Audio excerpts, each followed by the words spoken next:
Hello, my dear friends. Welcome to another episode of Altered, where we believe that we can be altered by God when we present our lives as a living sacrifice at the altar of God. Welcome each one of you today. I'm so excited to be sharing the episode with a dear friend of mine. He's not a friend; he's like a brother to me. And I want to introduce today's guest, and that is none other than Anugraha. There we go. That's Anugraha, everyone, and he has been today. I think is the first time he's coming in front of the camera. He's been behind the camera for almost 120 episodes, so that's been great. So today, I think what I want to talk about with Anugraha is the perspective of a person who is not really in ministry on when they come into full-time ministry. How does it feel? And I want to preface this conversation by giving an overview of obviously Anugraha. He's been here, and there's something that he said today when we were in our staff meeting, and he's actually takes care of all of our media and all of those things at church. And he said an important thing, that when I came here, I was a singer, but now I'm a worshiper. So I want to begin with that, as we're living in a generation where, in a time where there are so many allures to what Christianity or church looks like. You made that statement. What did you mean by that statement when you said that I was a singer but now I'm a worshiper? What does that statement mean? So hi everyone, this is me, Anugraha, and I've been doing this episode for long, but it feels a little awkward and a little nervous, but it feels good to be on the camera. I'll just share a little bit background of my life. So I was born in a Christian family, and I have heard someone said that I was born in light, and when you are in light, you don't value light. You value light only when you are in darkness. And that was the situation for me. I was born in light, but I didn't value light for a very long time. And I had a rough schooling. I had a rough college, and despite all that, but God still chose me to be a worship leader and worshiper. And so initially I thought that I'll be a singer, because I'm very scared of talking. I'm very scared of be on stage talking, and so I think the main difference between the singer and a worship leader for me is when you are a singer, when you sing, you try to portray yourself. For example, I have learned Indian classical for so long. I had learned from my dad, and when I used to sing, I used to pour out everything that I've learned. I used to do alabs, I used to do harkat in every song. And later on I realized this harkat and all is okay, but this will not let people to worship.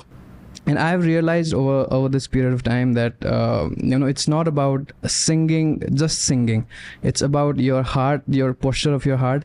And other day I was saying worship, to do worship is not to sing song, but live every word that you sing in the in song. And that has been a change for in my life, that now I don't only sing, but I seriously live that every word. I try to live that every word that I sing during worship. That's what I felt over the past few years. So just when we think about being a worship leader, it's something that many people aspire to be. And I think what I would like to know is that when you are, how is it possible, how as a worship leader are we able to keep on having that genuine desire to worship God? Because once we are good at something, like whether it be cooking, whether it be cleaning, whether it be driving, whether it be singing, it becomes like a muscle memory for us. Mm-hmm. So do you remind yourself every time you're leading worship that I need to worship, or sometimes you forget? Because sometimes you're tired, sometimes you're you just had a argument with somebody on the band. It could be anything, you know. Then how do you keep re-digging that well of worship in your personal life? Yeah, as you shared, it's very true that sometimes you don't feel like worshiping, but sometimes being in a ministry, you have to be on stage, you have to lead worship, you have to lead people, and you can't be like, I had a rough day, so I will just show with my face, I'll just show with my singing. You have to be all in, you have to be 100% when you are leading someone. For me as well, sometimes it's very challenging for me as well to lead worship when I'm struggling with something, when I have circumstances which are not happening according to my will. So but so many times I've felt you just need to start.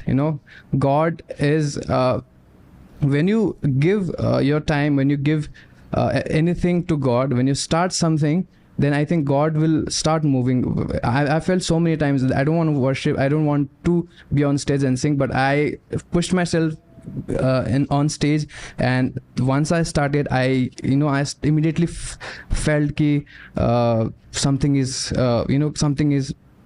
going good. Something, my mind and my heart has is leaving that burden out of my body. And I have so many experiences like that where the God is leading through me, even in the time of struggle, even if a time when I don't feel like doing it. I think if we surrender to God, then I think God will lead in every situation, no matter what. So coming back, I wanted to kind of rewind to your story of your life. You come from I still remember this place. What's the name of that turning towards your house in Ghoom, Jarbanglo Ghoom. Yeah, Ghoom. I still remember that I sent you a picture of that place. And growing up in a Christian home, and now you're in ministry, and you have many plans that you want to do. Like what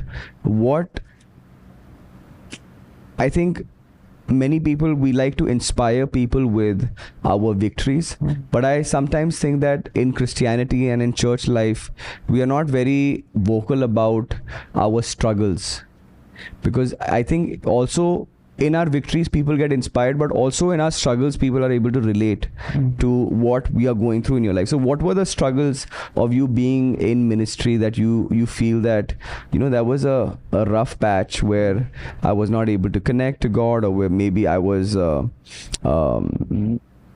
there was nothing else that I could do, or I was stuck, I couldn't go back home? Is there anything that comes to your mind that you feel that that was not like a dark period, but it was a time of famine, spiritual famine in your life? So I have had this feeling so many times, in fact. So, and I have a very rough schooling. My friends were like that kind of they are in other, like they are in smoking, they are in drinking, and all those kind of substance. And I was very good at hiding things, and my parents didn't even, I think still they don't know what I ever did in my college life, what I did in my school life. And I've done my schooling in Ghoom, and my home is, I think from there it's almost 1.5 hour drive from there. And I used to go every Friday, and I used to spend Saturday and Sunday at home, and I used to come back again on Monday. And Monday to Friday I used to be like full with my friends and all, and once I go Friday night to my home, I used to be like act like very holy. I used to Saturday I used to go to youth service, Sunday I used to go to church and sing. Over the years, they were continuously praying for me without knowing what's happening, but it was God. And I after college I used to be in the lukewarm type believer, and sometimes I used to get very excited.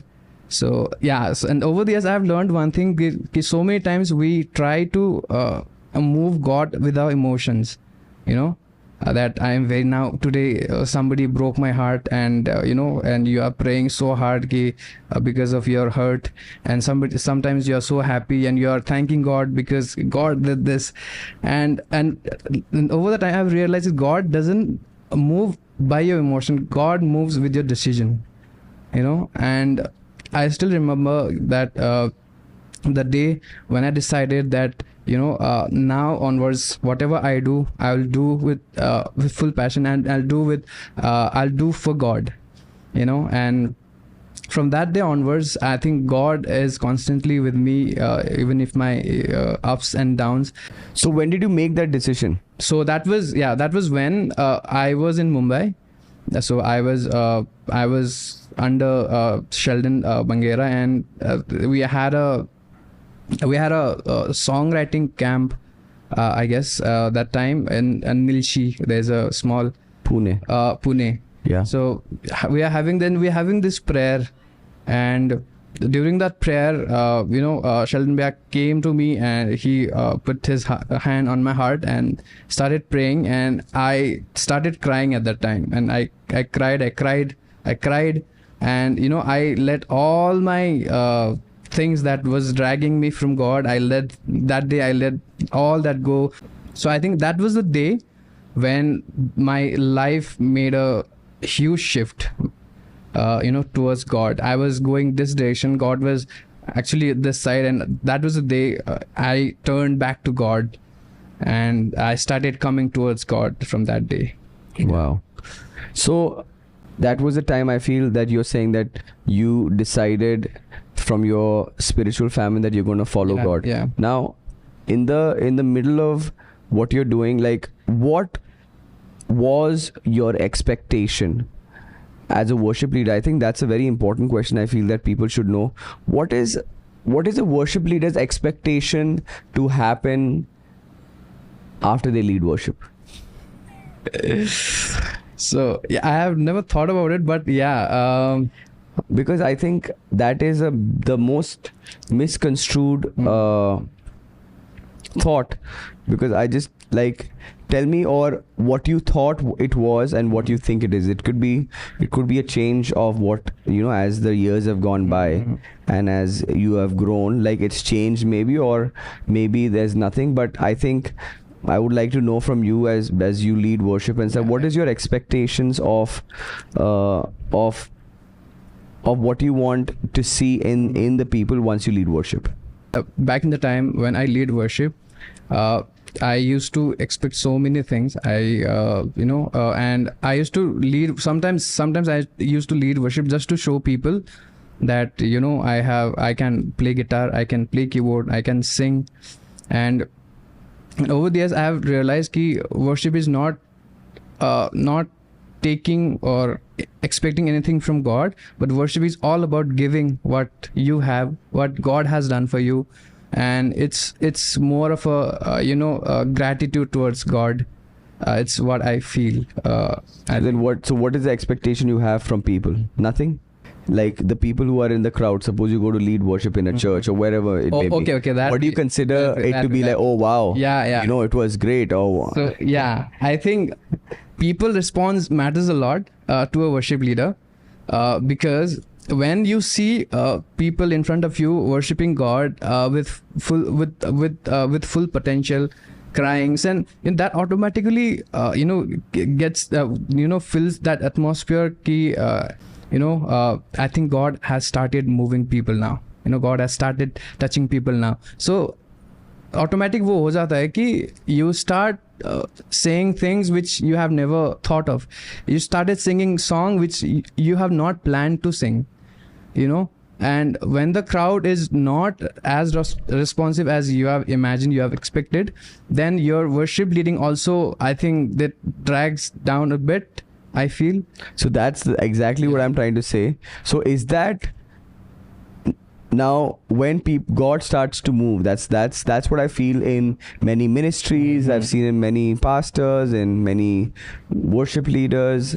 Like when God starts to move, it almost feels sometimes, not always, sometimes like they are the ones who are doing it. And it almost becomes like, iska theka mera hai, this is all. Have you so I've always felt, when something like that happens, that how should we respond to that kind of a scenario? Should we kind of take a step back, or should we pump it more, or should we kind of obviously not take credit, but also kind of flow in what's happening, but also how to not be thinking that it's about us. For example, we when what you said, when nothing happens, does that mean that God is not using you? No. You know what I'm saying? Yeah. And does it mean just because somebody is crying that God is using you? Yeah. I think that perspective on worship needs to really change, because I could have done drugs, slept with somebody the previous night, drunk alcohol, and done all kinds of craziness, but God wants to use somebody through my worship. And I think my next question would be, what is when you see the worship scene in the Christian circle, wherever you may be, what are the some things that you like, and what are some things that you like less?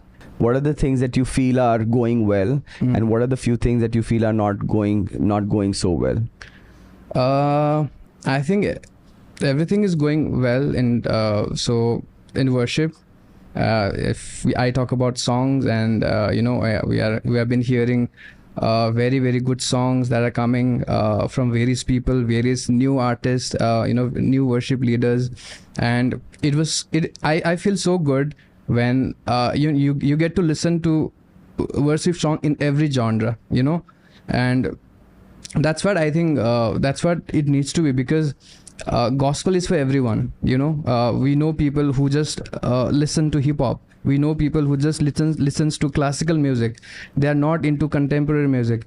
And if we have songs in every genre, then we can share gospel through our songs to every people, no matter what genre they listen to, no matter what background they come from. So I think that's a good thing that's been happening, because going back to 20 years back, there used to be only one genre, worship, and there used to be only one kind of songs. But coming back to 2025, I think the scene has become changed. But also with that, a lot of things are happening which is going beyond the borderline, because now the making music has become so easy.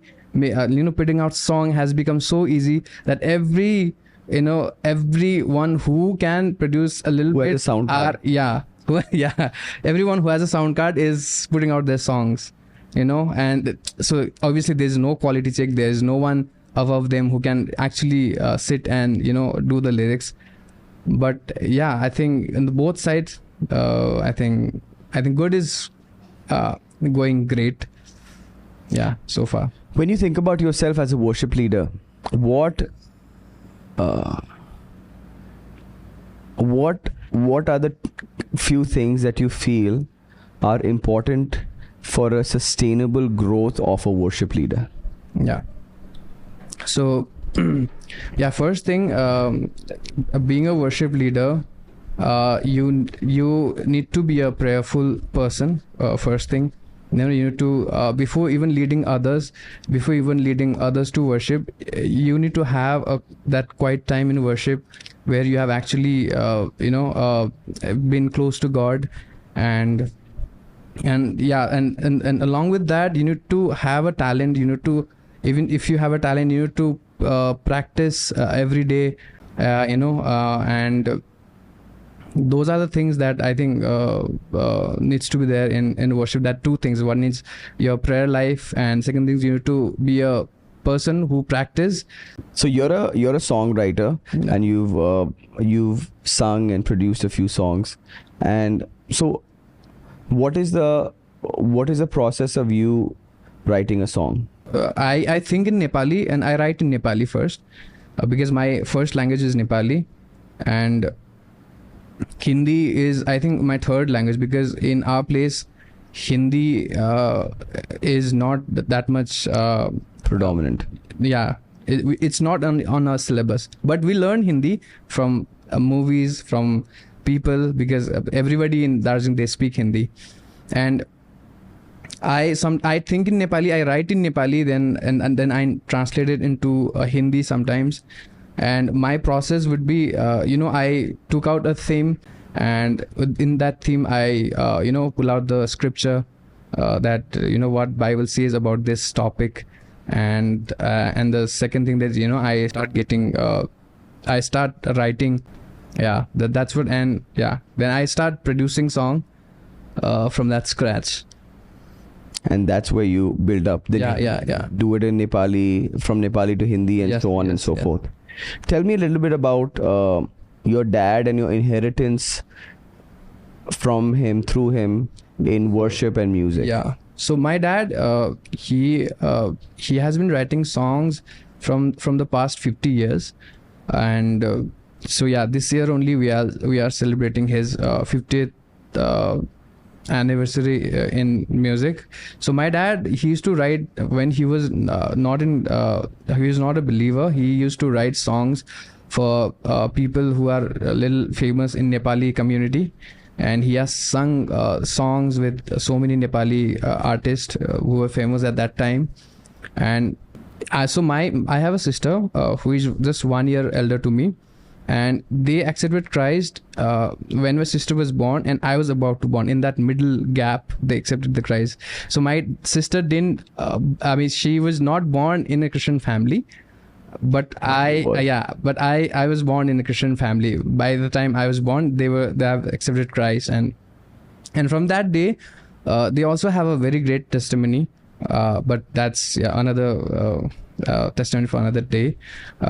So after that, he started writing songs for Nepali community, Nepali Christian songs, and he have wrote so many songs over the years, and some of them are very famous in Nepali community. Like what I've one of the songs I've sung. And my dad comes from he doesn't come from a musical family, but God gave him a talent, and he struggled a lot, and he pushed himself to be, there was no access that time that someone can go and learn Indian classical, Hindustani classical. And I think in that area, in our area, I think he's the only one who went to Darjeeling main city to learn Hindustani classical, and he stayed there and he learned despite of having a very financially weak family. He learned there. And so so many times I get so inspired by him, that in that age when he had nothing, he still pursued music with all his heart, and it's amazing. So that's really pushes me in music. And me being in music is like the credit credit goes to him only, because he is the one who I look up to in music, and he is the one who's introduced to the Indian classical music first to me. And after that only I started pursuing Western classical. But so wonderful. Well, an amazing story of somebody like Anugraha, who has come from humble beginnings and God has used him to where he is today. And thank you so much for coming. And he's an amazing songwriter, singer. Look him up. His name is Anugraha Bista, and he's moving to Kathmandu to start his own studio, and great endeavors, and a great heart, a great guy, a great friend, a great brother. Thank you so much for coming. Thank you. God bless you all.